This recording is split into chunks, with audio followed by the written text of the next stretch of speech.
Hello, everyone, and welcome into post-show headlines. Andrew Salciunas, John Kincade, and not just any sort of post-show headlines. It is the road to Red October because we now know, Johnny, we kind of guessed it beforehand, the Phillies will be playing the Dodgers starting Saturday for Game 1 in the NLDS. Remember, you were a fan of The Wire, right? Yes. Okay. Remember when Omar was coming? Yeah. You'd hear the whistling, and then everybody would just scramble. Omar's coming. Yeah, and everybody would just scramble and hide. I sort of have that feeling that Omar's coming. Oh. The Dodgers are nasty. They're nasty. And they're corrupt with Shohei Ohtani and his gambling. He is. This is going to be so freaking awesome. And this is the first time since the era of these playoffs that the National League Divisional Series or the American League Divisional Series is going to feature the two favorites to win the World Series meeting in this series. I said it to you the other day. It's Bills Chiefs, the multiple divisional round playoff series or games that they had, where unfortunately that was the best matchup, and it happened way too early in the playoffs. But I mean, it's a little early question. It's not one of our four. But do you think the winner of this series is going to be like, we win this series, we're winning the World Series? Are we almost going to feel like every series from now on out, if you can get past the Dodgers, isn't every other series going to seem like a little bit of an exhale? I don't know. Like, you know how I feel about the Padres and their bullpen. And look, on the American League, if you get to the World Series, the Mariners are still a very good team. Sure. But yeah, I mean, look, this is the most difficult opponent of them all. This one is. Which is good. All right, so what do we got? You got questions. Okay, first one and is. two. Okay, do you think the Phillies starting rotation truly has the edge? Because in a unscientific poll around the building here at Beasley Media, it has been overwhelming that people are like, yeah, Philly starters are better. I got to tell you, I look at it and go, no, they aren't. The Philly starter is better in game one. Christopher Sanchez is the favorite versus Shohei Ohtani. And I'm here to tell you, the Phillies won't have the starting pitching edge in either game going forward. Yeah, look, that's why, not to bring down the mood here, when Zach Wheeler was done, I thought the season was done. Well, you didn't think the season was done. You thought potentially winning a championship. Yeah, right, well, right. What was the goal of the season? Correct. So I got that's why. I got you. Not having Wheeler, could you imagine Wheeler Otani and then God. Sanchez Snell? It'd be amazing. Instead, it's I picked maybe Lazardo, maybe Suarez. We don't know yet. And that was the unfortunate nature of Zach Wheeler going, having the blood clot and needing the procedure. The one thing I'll give the Phillies starters the edge is they don't have to go 7. Even though this bullpen of the Phillies gives me agita, the Dodgers bullpen's bad. No, it's bad. It's bad. It's capital B bad. So Ohtani, Snell, Yamamoto, they need to go 6, right? So that they only have to go 3 out of the pen. Whereas Suarez, you could with Walker Buehler, right? A guy that can go multiple innings. With Taijuan Walker, a guy that can go multiple innings. Plus the Stroms and Kirkerings. They do have more firepower out of the pen than the Dodgers, who really only have 1 or 2 guys they truly trust. So that's the edge for the Phillies. If you're going matchup, yeah, they have the better starting pitchers. But the Phillies Christopher Sanchez can pitch his ass off for 6 innings. And then you're you're better off the next 3. You're definitely better off than the Dodgers are. I think you're going to need to win this series. You're going to need the Dodgers. In the games the Phillies win, I don't want to say guarantee. I'm close to guaranteeing that in those games that the Phillies win, we will go back and say the Dodgers required their bullpen to get 10 or more outs. Yeah. Double digits. Sure. So we got to get their starting pitching out. Yeah, and you want to be close. You don't you want it to be a 1-run ball game so that you can attack the bullpen. Which would be great. All right, what's question 2? Okay, now every single playoff series, and I guarantee you, I could take you back to the 2010 run, the 2009 run, the 2007 and 8, and you could tell me heroes of individual series, individual games. Shoot. So every playoff series has an unlikely Senor hero. Octubre. Right. Well, every playoff series usually has sort of an unlikely hero. If you're looking at the Phillies going up against the Dodgers, do you have any in mind? Do you have a guy in mind? Do you have somebody in mind? Because I have somebody in mind that I'm thinking about that I want to see if you come up with the same sort of name. I'm going to go with the right field platoon. Really? Yeah. Okay, tell it to me. Oh, Kepler has Right. a moment, and then Castellanos has a moment, depending on who's pitching, right? So Kepler, I guess, will be the game 1 and 3 starters. Sure. Otani and Yamamoto 1 and 3, and then Castellanos will be the game 2 starter So you're against saying Snell. whoever they've got out there, they both have a moment that helps to elevate. Now, even though Castellanos has had moments, I don't think many people are expecting moments at this point. I still do, which is why I'm not the platoon's worked, so I can't, it's one of these things where you can't argue it anymore. But I would hate to have Castellanos sit on the bench considering what I know he's done, kind of like Harper. Sure. We've seen Harper uplift his game in the postseason. We have seen Nick Castellanos last year be the best guy, both series against the Braves. 22 and 23 against the Braves, he was spectacular. It was the Castellanos show. So I'll go the platoon and right because we are going to look at the stars to win the series, but the platoon and right will help. I think I'm going to surprise you. What we got? With this because it's a guy who has not come through. I think Alec Boehm's going to come through. Okay.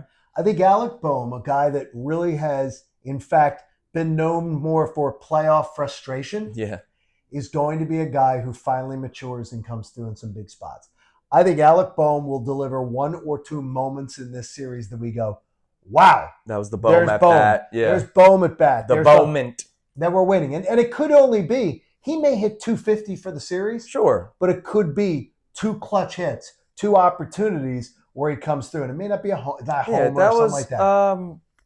If I'm not mistaken, I don't have the numbers. Pat the Bat was not good in 08, the World Series, but he had the big home run in Game 5, right? Or the big double or whatever. Big double. Yeah, like Pat Burrell had a couple of moments. Right, a couple of moments. And I see Boehm having moments because, honestly, when have the Alec Boehm playoff moments been? Yeah, not many. Defensively more than offensively. And getting hit by in St. Louis. Yeah, Game 1 of the wild card. Who went to the Mets? I have a feeling. Reliever. I have a feeling that Alec Boehm is going to make everybody in Philadelphia feel, wow, he came through for us. That would be huge. It would be great. All right, question 3: should Rob Topper be creative? And the reason why I asked that is because David Roberts will. Dave Roberts, manager of the Dodgers. Not the Channel 6 weatherman. Dave Roberts, literally in Game 2 against the Reds, made a pitching change in the middle of an at-bat. It was a 1-2 count, and he said, pitching change, which is insane, but it worked. And so it's creative. Will Rob Thompson or should Rob Thompson get creative? They've had a decent book on Otani. But do you think this is a series where, look, you need to find every advantage to beat this Dodgers team? I think Rob Thompson talked too much yesterday. I think Rob Thompson, first of all, him saying that he could see his Game 3 starter coming in relief in Game 1, he literally is talking about Ranger Suarez. Right. He gave away potentially what his strategy is. And then he talks about Trey Turner. Trey won't be stealing bases pretty much. Yeah. Like, he's giving away strategies, talking too much, which shocks me because Topper rarely says anything of any interest, being honest with you. Right. So I do think this, though. There's one thing I know about Rob Thompson. He has pushed more correct buttons than he has pushed incorrect buttons in the postseason. And like you and I have both said many times, don't point to last year's postseason and say, oh, Thompson, that bullpen was terrible. Yeah, the bullpen was terrible. Thompson wasn't terrible. No. He did exactly what I would have done in every one of those games. It just didn't work out. That didn't work out. I think Thompson has actually been really, really good with strategy in the postseason for the most part. I'll go back to that Wheeler in Game 6. And the fact that he took him out of that game is the only one that I'll say, what the hell were you thinking? So, yeah, I think he's going to get creative, and I think he's going to be aggressive. And I do think that if they've got a lead in Game 1, I do think he's going to get Ranger Suarez up in that game as a reliever to back up Christopher Sanchez. All right, now question 4, off of that. Sure. Will we hate Dave Roberts by the end of the series, or will part of us go, damn, I don't like him, but that guy made a lot of interesting, good decisions. We tend to hate. Okay. We tend to hate bets. It seems to be our Yeah. our DNA. We don't like to give credit to opposing teams Yeah, and it tends to opposing be the hate. managers. You know what though? There are guys that we hate that we sort of give a begrudging respect to. Like you hate Sean Payton. Yes. Sean Payton's coming in this weekend. He's a scoundrel. You hate Sean Payton. He said, "Oh, the Saints. Oh See, man." now to me, See, to me, I recognize him as the scoundrel that he is. yes. But I recognize his greatness. He's a brilliant. Oh yeah, brilliant of course guy. he is. So to me, I don't want to give him any credit in the world. But he's a villain. He's a villain from a Netflix show. Like to me, I think Dave Roberts is a guy who, I actually think he makes more mistakes in his strategies over the years than Rob Thompson overthinks has. some. Look, Aaron Boone with the Yankees is a prime example. Like overthinks or overmanages. Not Jazz Chisholm played almost every day for him, and then all of a sudden he sits him in game 1, and they lose, and then they play him in game 2, and he scores the game-winning run. Like that's one of those. Why did you do that, like, dude? What are you doing? So to me, I do think we're going to be. I do think Dave Roberts has a sort of hate the face. Smugness about him. But the Dodgers, go read some of the stuff if you are a dork like me. Go read some of the stuff out of the LA papers from last night, some of the commentary. I think the Dodgers have played their hand. They believe that this is the World Series. Okay. That getting past the Phillies, that's the respect they have for the Phillies. So he might really manage a lot. lot. And the thing is, he might be an evil scientist. But the thing is, though, it could also be a good thing. Good, because he loves to meddle. He loves to do a bunch of different things. Hey, one of his starting pitchers will be Blake Snell. I still remember Kevin Cash pulling him. Correct. Even worse than what Topper did. Right. It was even worse than the Thompson Zach Wheeler. Terrible. All right, last one. Now you said every postseason there's a player in a series or throughout a playoff stretch. So I'll reverse it. Which Dodgers player will we hate by the end of the series? Whether the Phillies win or not, which Dodgers player are we going to despise? Like last year, it was Francisco Lindor, and he was a star. Mm-hmm. But then it was also guys like Brandon Nimmo, right? So who is the Dodgers? Because I don't think many people watch Dodgers baseball in Philadelphia because they're not staying up till 10 o'clock at night like us lunatics. We're going to hate somebody that I personally love. Freddie Freeman. Yep. You can't get him out. It's insane. We're going to hate Freddie Freeman by the end of the series. He's one of my favorite players. He's one of the. By the way, you have good choice and good taste in people because he is a tremendous person. He's a lefty that hits all fields. Like that doesn't happen anymore. He's just a tremendous player, and I watched Freddie from when he came up in the major leagues. Yeah. From when he used to play in the backfields at spring training with the Braves. He is such a great individual, such a great human being.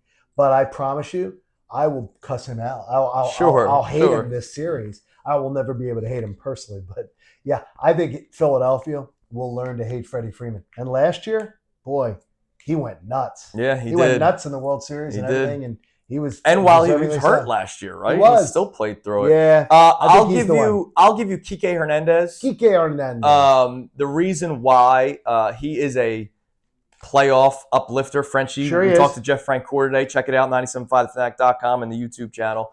Kike Hernandez is one of those guys that uplifts his game in the postseason. It's amazing how he can snap into it.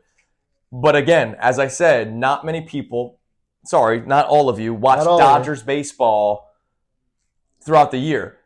You're going to look up Kike Hernandez's stats and see that he bats 200.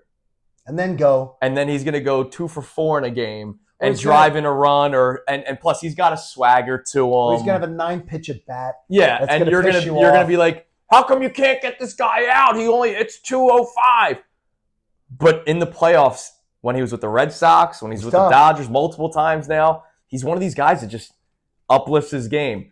So I think he's gonna be a guy that a lot of people will grow to hate over the next week and a half. Okay, we are going to do the show tomorrow. Yes. Do you expect this to be a 5-game series? I do. Yeah. I hope it goes 5. I think it's going to go 5. I think this is going to be an enjoyable experience. Oh yeah, because you're gonna be sitting on. I don't think we're going to enjoy. I don't think we're going to enjoy the next week of baseball. No, it's in retrospect. It's two heavyweights. In retrospect, we might enjoy it, but I think it is going to be one of the most unenjoyable weeks of baseball of our lives. Because we're Phillies fans. Like I've loved the wild card round, but I'm not a fan of any of those teams. You're not to deal with I'm not sitting on the edge of my seat for the Guardians or Tigers. I'm sitting back and going, wow, go to extras. Like I want more. But with the Phillies, you're gonna be like, ripping up. I'm ripping up paper already. I'm all anxious. Dodgers Phillies is gonna be nasty. It will be. But we're gonna talk about it tomorrow morning. Can't wait. The football / NLDS Friday on Kincade and Salciunas. We'll talk to you tomorrow, guys. See ya. Hey guys, Andrew Salciunas, host of Kincade and Salciunas. Just want to thank you for checking out all of our great videos that we have on our YouTube channel every single day. Make sure, if you can, please like and subscribe and check out all the videos that we have on our YouTube channel, whether it's for us, Kincade and Salciunas, of course, our midday show, as well as Unfiltered with Bill and Ricky.